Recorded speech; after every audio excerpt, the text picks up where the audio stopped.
Death Note, Code Geass, Breaking Bad, Watchmen ou encore Berserk, les gars, j'arrive même plus à compter le nombre d'œuvres que l'on m'a spoilé au cours de mon existence. Et on va pas se mentir, j'imagine que vous aussi ça vous est déjà arrivé de vous manger des spoils de fou. Et c'est marrant parce que souvent on a deux styles de spoilers. Déjà, on a le spoiler accidentel. Lui, il va te faire un petit résumé d'un animé ou d'un manga, il t'en parle super bien, il te fait un super résumé, mais malheureusement, il te glisse une information qu'il ne fallait pas. Bon, c'est des trucs qui arrivent, on pardonne. Et de l'autre côté, on a ce que j'appelle les fléaux de l'humanité. C'est des mecs, tu les connais ni d'Adam ni d'Ève, ils viennent, ils te spoilent un animé parce que ça les fait marrer. Petit fils de pute. Désolé de mes propos, mais ces mecs-là, faut les abattre, faut les fumer un à un. Bref, c'est pas le sujet de la vidéo. Je dis ça parce que je sais qu'un spoil, ça peut affecter le visionnage d'une personne lorsqu'elle consommera un animé ou un manga. Mais moi les gars, faut savoir que l'un de mes kiffs, c'est de prendre une question, de la retourner et de l'analyser sous un autre angle. Et c'est pour ça qu'aujourd'hui je vous demande, en vrai de vrai, est-ce que c'est si grave que ça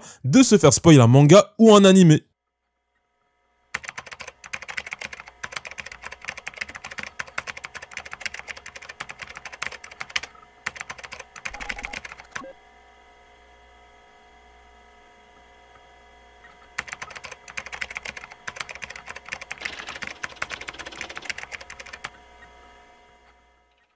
Wesh l'équipe, comme d'habitude, j'espère que vous allez bien, c'est votre Gassoun et on se retrouve pour une nouvelle vidéo. Comme vous l'aurez compris, aujourd'hui, on va parler du spoil. On parlera de l'impact qu'il peut avoir sur notre visionnage ou encore de son importance au sein d'un scénario. Mais avant de commencer, c'est quoi un spoil précisément? Un spoil, c'est le fait de dévoiler à l'avance un élément clé de l'intrigue. Tout simplement. Exemple, t'es en train de regarder la première saison d'une série. Et y a ton pote qui est en train de regarder la 5e saison de celle-ci. Bah lui, comme un idiot, il va venir t'en parler. Il va dire que tel personnage ou tel personnage est mort dans la 5e saison alors que t'as même pas encore vu cette saison. Bah ça c'est la parfaite illustration de ce que représente un spoil. Pour commencer, je dirais qu'un spoil c'est chiant. En vrai de vrai c'est chiant. C'est chiant parce que le spoil ça nous prive d'un effet de surprise, un effet de choc. Parfois même c'est le choc que l'on ressentira en regardant ou en lisant une scène qui nous permettra de nous rappeler une œuvre en particulier. Par exemple, le premier truc qui me vient à l'esprit lorsque je pense à Promise Neverland, c'est le choc que j'ai ressenti lors de ma lecture du premier tome. Mais c'est là qu'intervient ma deuxième question. Est-ce que l'œuvre que vous consommez ne repose que sur cet effet de surprise? Et si la réponse est oui, on va pas se mentir que c'est un peu problématique. Qu'on soit d'accord, l'effet de surprise lorsque l'on va consommer un manga ou un animé, c'est très important. On est tous pareils, on aime tous quand une œuvre arrive à nous prendre à contre-pied. Mais en soi, il y a plein d'autres critères qui permettent d'apprécier ou non un manga ou un animé. Est-ce que les personnages ont su apprendre de leurs erreurs pour pouvoir évoluer au fur et à mesure des épisodes? Comment un mangaka ou un réalisateur arrive à instaurer de la tension dans son œuvre? Est-ce que le rythme abordé est bon par rapport à ce qu'on essaie de nous présenter? Est-ce que l'animation est bonne? Est-ce que le dessin est bon? Enfin, pour moi, il y a plein d'autres critères qui permettent de juger une œuvre et faut pas tout centraliser autour de cet effet de surprise. D'ailleurs, t'as certaines œuvres qui se permettent en scène d'ouverture de mettre tout simplement la dernière scène de leur œuvre. De mémoire, il y a le Tombeau des Lucioles qui se permet ça en nous présentant dès les premières secondes la mort d'un des personnages principaux. Et je crois qu'on a le même procédé dans Fight Club aussi, qui nous présente la dernière scène justement dès les premières minutes, ou encore dans Psycho Pass, où dès le premier épisode, on nous présente une certaine scène qui est censée venir, qui est censée apparaître dans les derniers épisodes de la saison normalement. Par contre, s'il vous plaît, me faites pas dire ce que j'ai pas dit. Parce que là, je sens en fait certaines personnes qui vont venir me dire « Ouais, mais avec ça, tu légitimes les spoils ». Pas du tout. Au contraire, moi je suis vraiment pas fan de ce procédé qui consiste à prendre un élément qui est censé arriver à la fin de ton œuvre, le prendre et le mettre dès les premières minutes. Par contre, ce procédé n'a jamais gâché mon visionnage. Ça va paraître archi contradictoire ce que je vais dire, mais je vous ai dit que j'étais pas fan du procédé, mais en fait je pense carrément qu'il peut être positif dans certains cas. Oui, arrêtez de me jeter des tomates, je sais, c'est contradictoire, mais laissez-moi vous expliquer. Alors je sais pas pour vous, mais dans mon cas, ça m'est déjà arrivé qu'un spoil me motive justement à regarder une œuvre. En fait non, je dirais plutôt qu'un spoil est capable de titiller ma curiosité. Et faites même pas limito, je suis sûr qu'à vous aussi ça vous est déjà arrivé. Alors pour mieux vous expliquer, je pense que je vais prendre le cas de Boruto. Normalement c'est un animé qui devrait parler à tout le monde. Première scène du premier épisode, on voit Boruto et Kawaki au sein d'un Konoha totalement détruit. Et forcément, si vous avez vu Naruto, vous êtes directement choqué par la scène. Le village de Konoha que l'on connaît, totalement détruit, totalement ravagé, forcément ça titille un peu notre curiosité. Et derrière ça, le spectateur va se poser tout plein de questions. Comment on a fait pour arriver à cette situation?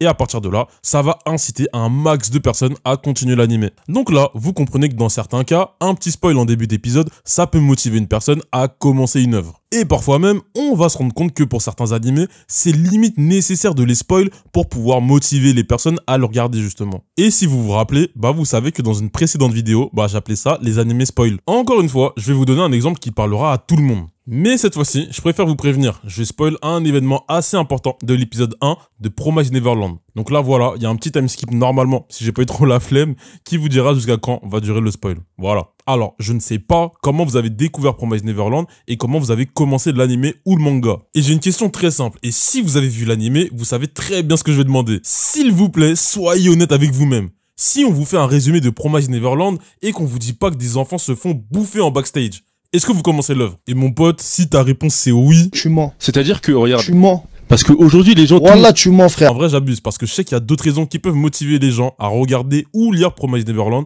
comme le fait de voir un manga gagner en popularité et bim, on se dit bah on va essayer tout simplement. Mais honnêtement, on sait qu'une grande partie du public a commencé Promise Neverland en entendant parler d'une histoire avec des enfants qui se font bouffer par des monstres, etc.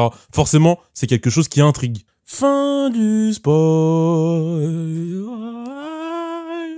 Désolé, c'est la fatigue, c'est la fatigue. Après ça, il y a un second point positif, entre guillemets, que j'arrive à ressortir du spoil. Alors, je sais déjà qu'une grande partie d'entre vous ne vont pas être d'accord avec moi parce que c'est un argument un peu tiré par les cheveux. Mais selon moi, un spoil, ça permet de se concentrer davantage sur l'avancée de l'anime, mais également sur la manière dont la révélation sera amenée. Dans mon cas, ça m'est déjà arrivé de regarder des animés composés de mystères et de trop me focaliser sur la révélation finale, ou en tout cas sur des révélations importantes de l'œuvre. Et parfois, cette obsession de vouloir savoir qui est responsable de tel acte ou quelle est la cause de cet acte-là, bah en fait, ça m'empêche de me concentrer sur les éléments qui sont étalés sur la table, en fait. Et les éléments en question, ça va parfois être le développement des personnages, ça va être par exemple la manière dont l'auteur ou le réalisateur arrive à nous faire douter, etc., etc. Alors que si j'ai la révélation finale, ou en tout cas quelques révélations importantes de l'œuvre, bah ça me permettra justement de me concentrer davantage sur ces éléments. Alors là, je vais vous donner une situation, c'est pas vraiment une situation de spoil, mais vous allez comprendre. Imaginons que vous regardez un animé pour la deuxième fois. Par exemple,